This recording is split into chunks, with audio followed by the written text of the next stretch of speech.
What's up? It's time for the digital huddle this week. Lots of stuff coming up though. First, before we get into the message today, the lesson today, let's go ahead and talk about a few things coming up. First thing is man night. All the guys say man night, and all the ladies nudge your husband and get them to man night. It's important to be there. It's on the 23rd. We're going to have the NASCAR simulator. It's actually going to be in the lobby this Sunday, which is kind of cool for guys to see it and start getting ready. Really? Yeah, it's going to be fun. I forgot it was going to be in the lobby. Yeah, it's going to be in the lobby. And then we have the all-you-can-eat taco bar and all the fun things that make it, a fun night to connect with guys. But I am there for the taco bar.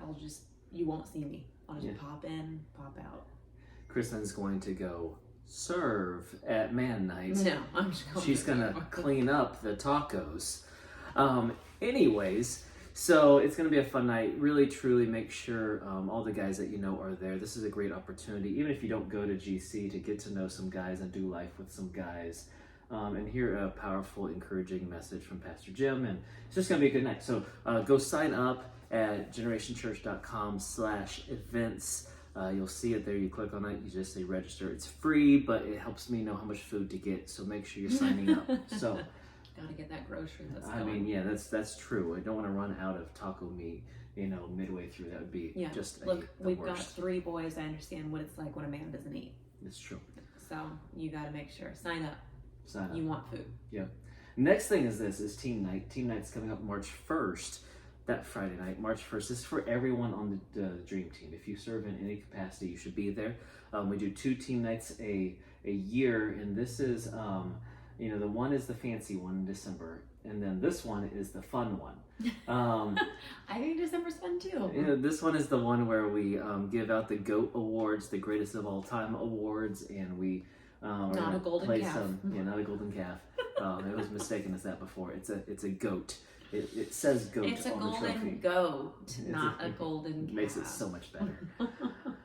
It's the Greatest of All Time Awards. And then we have games that we play together, and we just have a fun night together. And then we do some training and prepare ourselves for Easter. This time, though, it is a 90s night. Yes. Oh, yeah, that's right. I'm excited about that. So you have to dress up 90s, and the best costume gets a prize. And so make sure you dress up, have fun. If you were an NSYNC fan, Backstreet Boys, Mariah Carey, whatever, dress up. Blossom. Wow. I don't know how that just popped in my head. Friends. But you know what? That style is so in. It is very chic. Just saying words. It is. It's very in right now, so it should be no big deal to find some 90s gear. The last announcement is that next Sunday you're going to hear Jay will be doing the MC spot in the service, and you're going to hear about the Easter times. And so Easter's early this year, which means the block party is early this year also. So we're going to have signups for the block party happening this next week. You'll start seeing those emails coming out because we need people to sign up to serve at the block party. That is on March the 23rd, that Saturday from 10 to 12:30. And then the very next week is Easter. Easter's on the 31st this year. And so Easter, we're going to have 4 services. We're going to have a Saturday night at 5 o'clock, and then our 3 regular Sunday morning services. And so we're going to be asking everyone to sign up to serve and add those extra spots, because we need to make sure that we are covered in all areas extra, because we'll have lots of new people coming. For sure. To see. Sign up for the block party. Let people see your face when they come to enjoy it. It's a great outreach for our community, and people get to know you there. And when they show up on Easter Sunday, guess what? You can be the friendly one that's working the crowd, going out there being like, hey, how are you? My name is so, I remember you. Or we talked about that last week. Yep, that's true. That's right. And actually that goes right into today's teaching, what we're going to be talking about too. We only have a few minutes left, actually, only about 6 minutes left to cover this topic, but we're actually breaking this topic into 2 weeks because it's just too big. And it's this, yes, and the many lessons from my life this week is about how culture is caught more than it is taught. Now, I truly believe in teaching. I think teaching is important. I'm not trying to say it's not, because actually 3 weeks from now, we're going to be talking about how we need to be lifelong learners and be taught things. However, culture is so many times it's caught more than it is taught, and I was reading about a study that was done from the American Psychological Association. And You were reading a study? I was. Shocker. Of course I was. And the study was really cool. It had one of those big inflatable like punching clown guys, you know. And what they did was they had these kids in this room, and they showed them these videos of other kids just beating the life out of this inflatable clown guy. And then what they did was it took those kids over to see one of them, and as soon as they showed those kids that clown guy, man, they just went nuts. You know, like they're just like beating the mess out of this poor clown inflatable guy. And then what they did was they had other kids not see any video ahead of time and just see the clown in a room and go play, and they played nicely with this clown. Yeah, they had no idea that the thought to hit it and stuff wasn't even in their head. It was just like to play with it, you know, to kind of tap it, that kind of thing. And so what they saw there was that they showed that the exposure to this violent interaction, what it did was it increased this these aggressive actions and thoughts and feelings in these kids. And the thought that I want to talk about today is that culture many times is caught more than it is taught. Yeah. So I want to ask, what are you catching when you go to church at Generation Church, or what are you catching at work? What are you catching in your family? And then what are other people catching from you? That's good. So what you're telling me is actions speak louder than words. Whoa. That's an original thought. Deep. Yeah. But true. Yeah, it is true.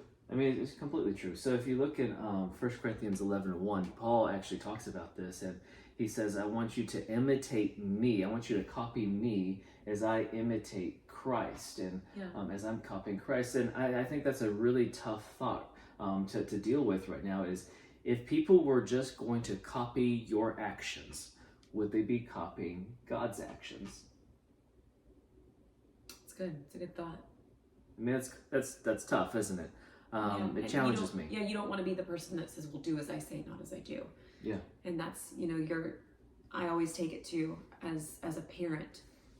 And I think honestly, if you never have kids, you could always have a great relationship with the Lord. But if you do have kids, it changes it exponentially, because it puts you in that leadership role every single day. And which is a great place to be, because it challenges you and you grow ultimately. But you realize more of the things that you day to day that you show and that you do is soaked up like a sponge from your children versus the things that you say.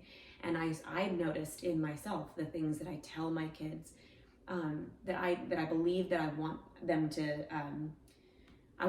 act and be like, and just ultimately their character. You notice whenever you're not doing it.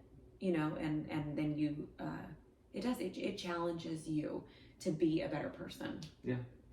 And it's always tough too, whenever like you hear your kids say something that you don't feel like they should be saying, or acting a way they shouldn't be acting, and you realize it, like you acted that way towards someone else, and they observed it. Yeah. And they saw it. It's a good mirror.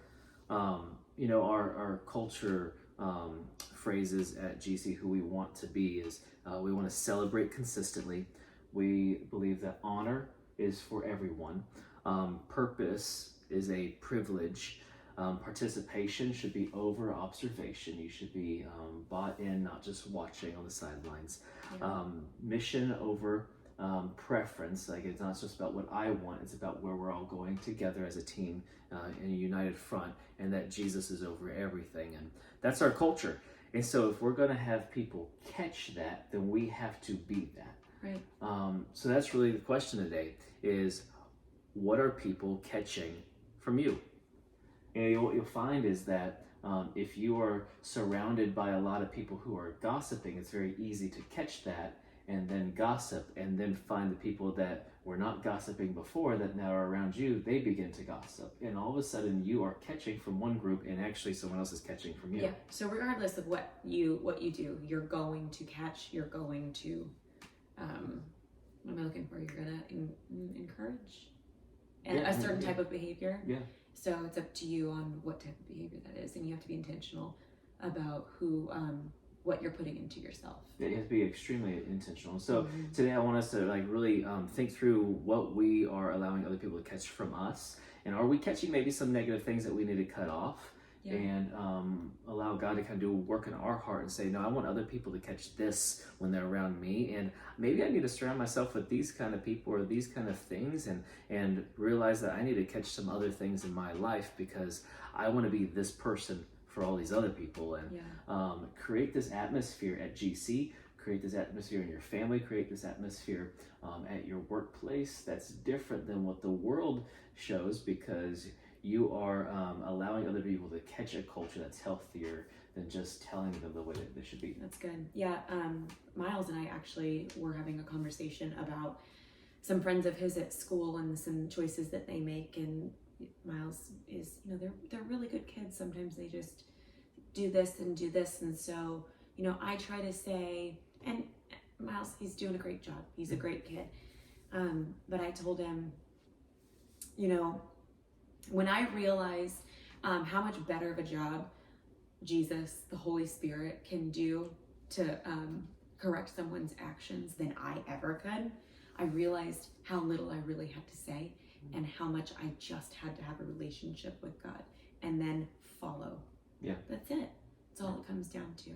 Yeah. Less arguments, more just less skeptical, more that's your life. Yeah. Yeah. It's good. All right, so let's go ahead and be the culture and allow other people to catch a healthy culture from us. We'll continue this talk next week on Culture is Caught More Than Taught, Part 2. Dos.